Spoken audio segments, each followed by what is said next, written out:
Breaking news has rocked the entertainment world. Malcolm-Jamal Warner, the beloved face behind Theo Huxtable from The Cosby Show, is tragically gone at just 54.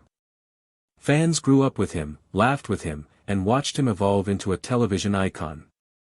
But now, that warm, familiar smile has been silenced, taken by a shocking and unexpected drowning incident that no one saw coming. Hollywood is stunned, fans are heartbroken, and the questions are only beginning. How could this happen? And what really went wrong? What really happened in Malcolm-Jamal Warner's final moments? And why are whispers of mystery already swirling around his sudden and tragic death? As the news spreads, one thing is certain, this isn't just another Hollywood headline. It's a loss that cuts deep for anyone who grew up watching classic television. When you think of The Cosby Show, it's impossible not to picture Theo Huxtable, the clever, good-hearted teen who brought laughter and love into millions of living rooms across America. Malcolm wasn't just an actor, he was a part of the family. For years, he wasn't someone we watched, he was someone we felt we knew. He came of age right before our eyes, becoming a pop culture icon of the 80s and 90s. And now, in a heartbreaking twist, that familiar presence is gone. At just 54 years old, his sudden passing has sent shockwaves through Hollywood, leaving fans reeling, and the world asking, how could this happen to someone who meant so much to so many?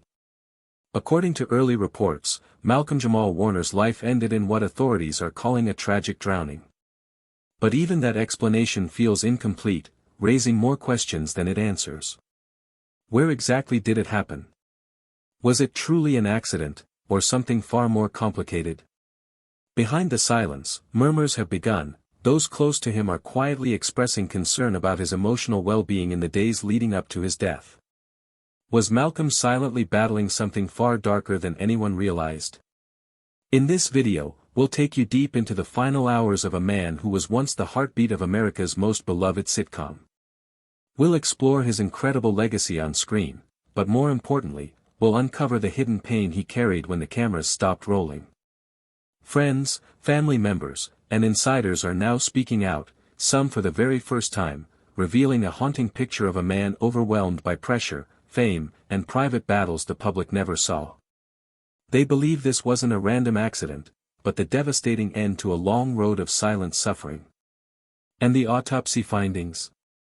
They've shocked even those closest to him. The identity of who spent those final hours with Malcolm may surprise you, and the eerie parallels between his passing and another recent celebrity tragedy will leave you speechless. So don't look away. Because behind the headlines lies a story about fame, isolation, and a man who gave everything to the world, while quietly falling apart inside. It all began like any other day, quiet, peaceful, ordinary, until everything changed. But at the end of it, one of the most identifiable faces from a generation of television superstars would be gone from the globe. July 18, 2025. According to reports, Malcolm-Jamal Warner was lodging at a private home in upstate New York close to a remote lake. Over the years, he had made many excursions to that region, which he frequently referred to as his peace zone, a spot where he could disconnect, think, and compose music away from the bustle of Hollywood. He was well known for his love of nature, music, and isolation. Sources close to the family claimed that Malcolm had only been there 2 days earlier, by himself. He recently finished a new project, a spoken-word music record that he had been covertly producing for the past few months, according to his assistant. According to friends, he appeared worn out but happy, thoughtful but not reclusive. Around 8 a.m. on that fateful morning, neighbors reported to investigators that they saw Malcolm strolling close to the lakeshore with headphones on, coffee in hand, and an apparent profound state of mind. He was seen wading into the ocean by lunchtime, shirtless this time. It was not out of the ordinary. There, he frequently meditated or swam. What transpired next, however, remains a mystery. A 911 call was placed from a nearby cabin at 3:27 p.m. A hiker had seen what seemed like a man who was still and floating face down in the water. Within 12 minutes, emergency personnel had arrived, retrieved Malcolm from the lake, and tried to perform on-site resuscitation on him, but he was not responding. Shortly after reaching a nearby hospital, he was declared dead. The revelation came as a thunderclap to the entertainment industry. Malcolm-Jamal Warner is no longer with us. Fans were taken aback. Within hours, tributes were flooding in, but the questions had only just started. Accidental drowning was indicated as the cause of death in the first autopsy report that was made public 2 days later. No suspicious injuries or indications of foul play. Toxicology results, however, were marked as pending, which further heightened public interest. Additionally, investigators observed that Malcolm had been alone at the lake house that day. When first responders came, they discovered his phone, belongings, journal, and Bluetooth speaker on the dock, still playing mild jazz. The plot, however, takes a dramatic turn at this point. Why could someone who was so mentally adroit, so physically robust, and so seasoned in the great outdoors drown on a sunny, peaceful afternoon? What did he write in that journal that was discovered next to the water? And before the stillness, who had the last conversation with him? There is a terrifying pause in the history of that day between 1 p.m. 3:00 p.m. A window where no one could see him, no SMS could be exchanged, and there was no sign of movement near the lake house. Some speculate that while in the water, he might have experienced an unexpected medical incident, such as a seizure or fainting spell. There are many who speculate that this might not have been an accident. Malcolm's close friends characterize him as intensely sentimental, very reflective, and unusually silent in recent months. According to reports, he had been separating himself from the Hollywood industry, turning down screenplays in favor of poetry and music. Some have called it confessional and dark. What he might have brought into that water, however, is the true enigma. The legacy of one of the most contentious television programs in history, coupled with a lifetime of stress, suffering, and public expectations. The Cosby Show was more than just a sitcom to millions of Americans. The portrayal of a black upper-middle-class family with humor, dignity, and love was a cultural revolution. A picture that altered attitudes and contested preconceptions. Theo Huxtable, the endearing and frequently naughty son of Cliff and Claire, was the center of their family. Malcolm-Jamal Warner, a 14-year-old child who was forced into the spotlight, was standing behind that persona. He was not merely acting. In America, he was starting to represent black boyhood. Tens of millions of people watch it every week. When the cameras stopped rolling, the demand to appear flawless, polished, and inspirational continued. It silently influenced all of his decisions as he grew older. Malcolm acknowledged in interviews over the years that his relationship with fame was complex. He talked of feeling stuck, as though his whole personality had been condensed into a single job, even though he was thankful for the platform. I could never be Malcolm alone. Even at 40, I was always Theo. Then followed the fall of Bill Cosby, whom Malcolm referred to as America's father, a father figure, and a mentor. Cosby's 2018 sexual assault conviction did more than simply damage his reputation. It shattered the cornerstone of Malcolm's career-launching show. Imagine bearing the burden of being a part of something that millions of people loved, only to have it labeled as poisonous, divisive, and even unforgivable. Malcolm chose his remarks wisely and remained silent in public amid the Cosby incident. Although he never publicly supported Cosby, he also did not severely denounce him. Some people were critical of that quiet, while others were sympathetic.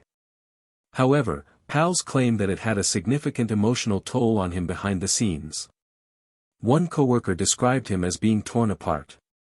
In addition to feeling as though he had lost a father figure, he was unable to publicly mourn that loss without fear of being misinterpreted.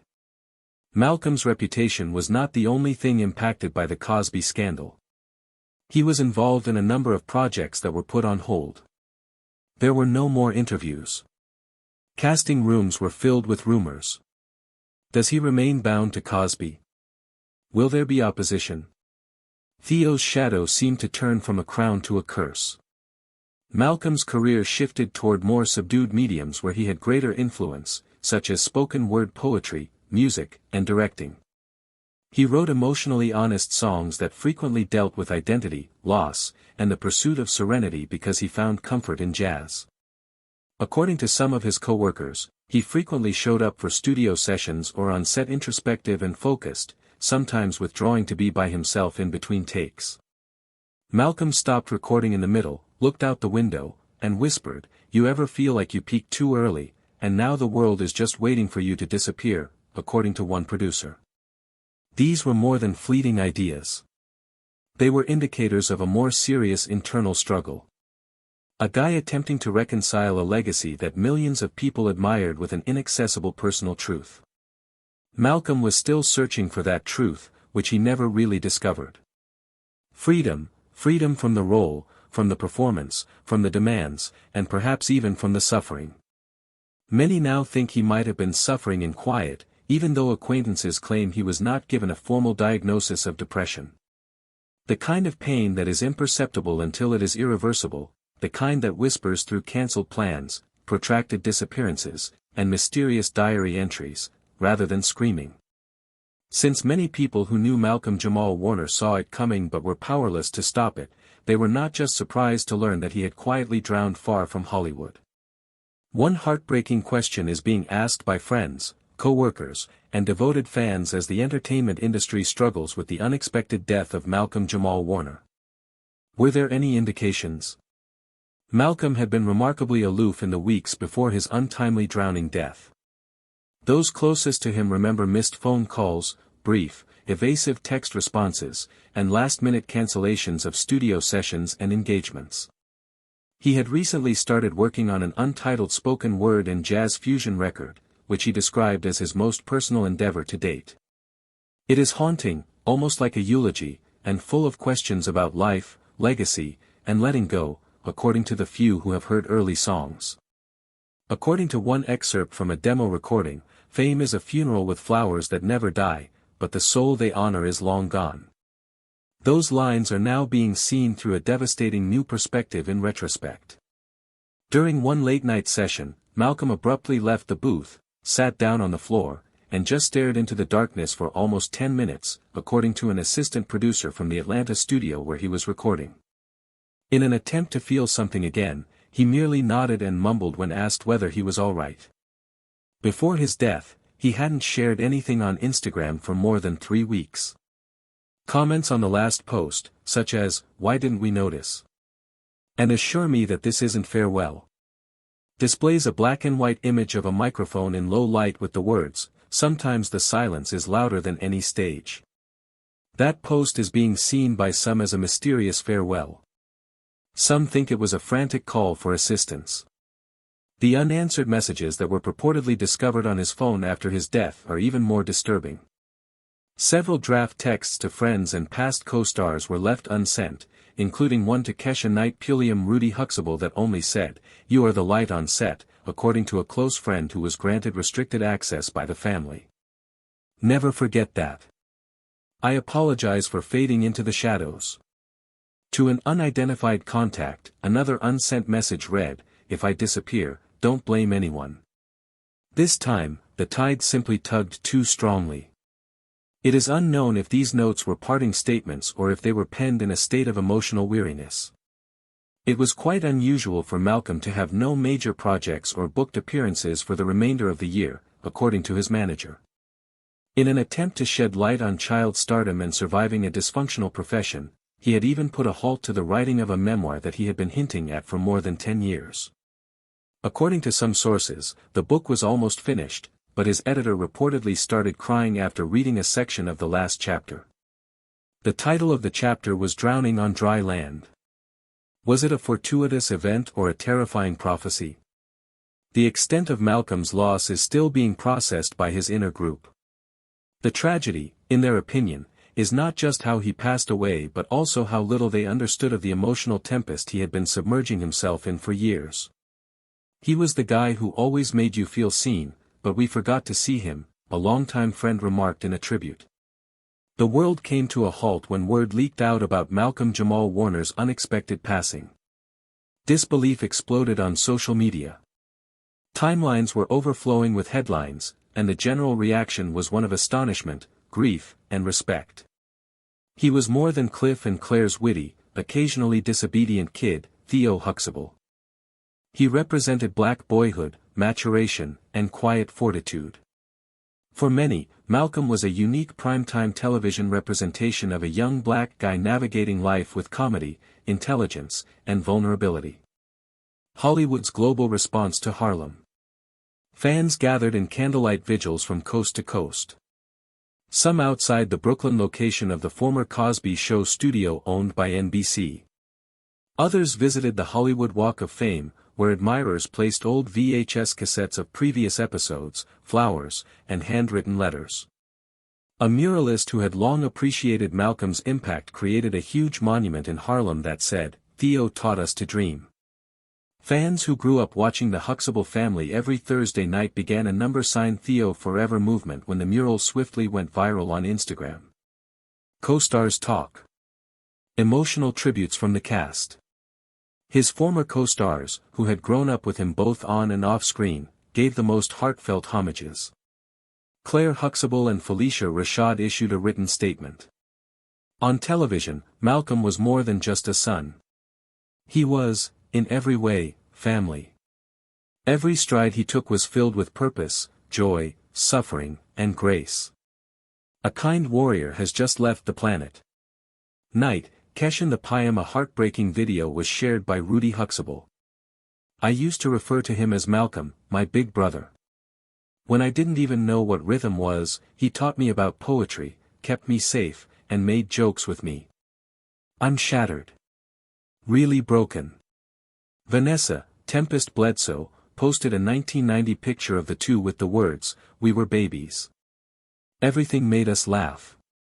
I now grieve every hour for you. Malcolm, get some rest. You were important." Even the infamously reclusive and now distant Lisa Bonet sent a brief but moving statement. He had the quiet of a storm and the soul of a poet. He carried more than he displayed, and I always knew it. The funeral, a silent farewell. In order to maintain dignity in the face of media hysteria, Malcolm's family arranged a private funeral service in Los Angeles. A few musicians and poets who had collaborated with him over the years, as well as intimate friends and former cast members, attended the invitation-only memorial service held in a historic Pasadena chapel.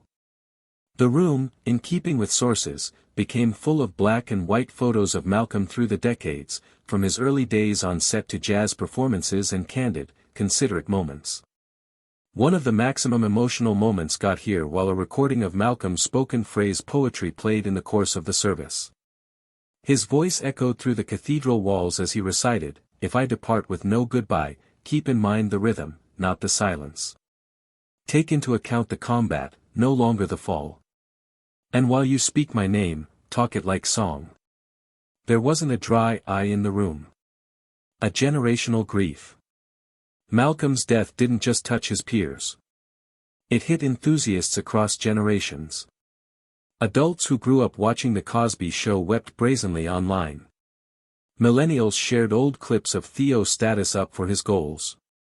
More youthful lovers added to reruns by their dad and mom published tributes about how he made being sensitive appearance cool. The grief wasn't only for the actor. It became for the technology he represented, the hope he carried, and the future that now feels a bit dimmer without him in it.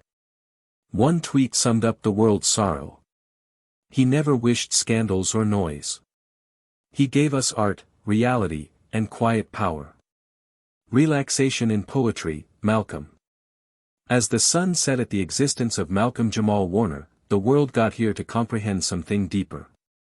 That his legacy became by no means pretty much one role, one show, or maybe one era. Malcolm's tale became one among quiet revolution. He failed to shout. He didn't searching for chaos. He wasn't built for clickbait headlines or scandalaced repute. Rather, he was a bridge connecting generations of black artistry, subculture, and masculinity in a way that few others ever could. He was the type of actor who matured in the front of millions and yet somehow controlled to maintain parts of his soul untouched.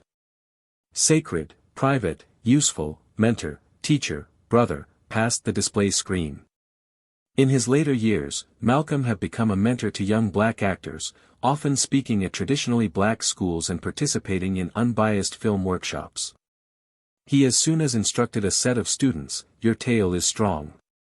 Inform it with integrity, no longer noise. It is the handiest manner it's going to closing." Actors like Yaha Abdul-Mateen and Jarl Jerome have spoken approximately Warner's quiet guidance and how he helped form their technique to the craft. He didn't simply want to act. He desired to uplift. Through his track, he created albums that infused jazz, soul, and spoken word poetry, reminding people that expression got here in greater bureaucracy than reputation ever allowed. And through his poetry readings and essays, he tackled hard topics: black identity, generational trauma, fatherhood, and recuperation. His TED Speak style overall performance, "The Damaged Compass," is still quoted nowadays in university schoolrooms. Accolades and past due recognition. Even as Malcolm never chased awards, they ultimately found their manner to him. Before his passing, he was quietly nominated for a NAACP Picture Award for his unbiased brief film, Rhythm and Roots.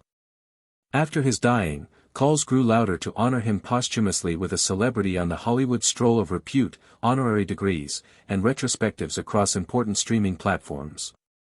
Bet TV1 and PBS every introduced documentaries and specials, now not just highlighting Malcolm's work, however diving into who he was as a human being, a thinker, a healer, a protector of dignity.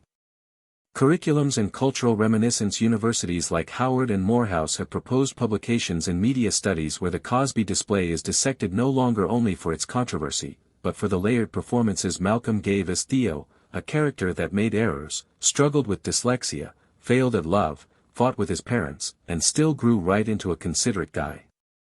Because Theo wasn't only a character. He was actual for many of us. A cousin, a chum, a bit of ourselves reflected back in the reflect of television whilst nobody else became displaying it. The hashtag that became a movement. What began as a simple tribute submit became a rallying cry. Theo Forever started trending throughout structures, however it advanced past nostalgia. It became a platform for black guys to percentage their struggles, mental health battles, quiet victories, and creative dreams. One consumer wrote, "He made it to not have it all discovered. He made being touchy cool. He made being black and prone effective." Some other said, "I never got to thank him in person, but I'll honor him via writing, through displaying up for my human beings, via telling my story much like he informed."